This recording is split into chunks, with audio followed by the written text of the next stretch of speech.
L'erreur du nouveau Front populaire aura été de proposer une femme pour le Premier ministre. C'est une faute très grave, une erreur, si on préfère.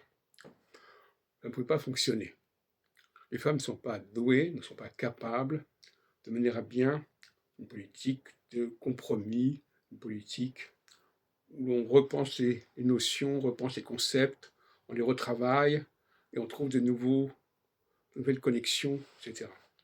Donc ça, c'est pas possible.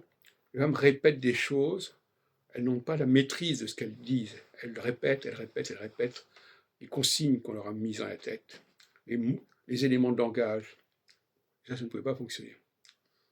Maintenant, l'hypothèse de Thierry Baudet me paraît séduisante, parce que finalement, elle a élargi le débat, et ça me fait penser, toute proportion gardée, à l'appel du 18 juin de Gaulle, en 1940, qui disait qu'il fallait élargir le champ, que la guerre se situait sur des plans beaucoup plus larges.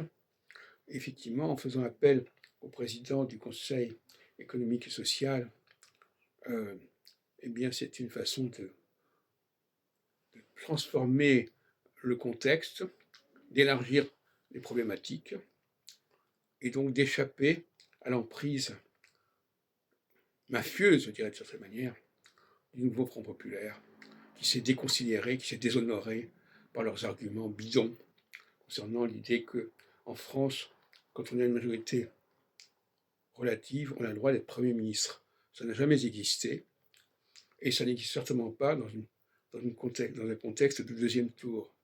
Ça peut exister éventuellement en Angleterre quand il y a un seul premier tour. D'autre part, l'erreur a été commise par Macron, c'est d'avoir cru que l'on pouvait résoudre le problème avec un scrutin uninominal à 2 tours. Comme a dit, je crois, quelqu'un, il aurait mieux valu changer avant la dissolution le mode d'élection et passer directement à la proportionnelle. Ça aurait été beaucoup plus intelligent.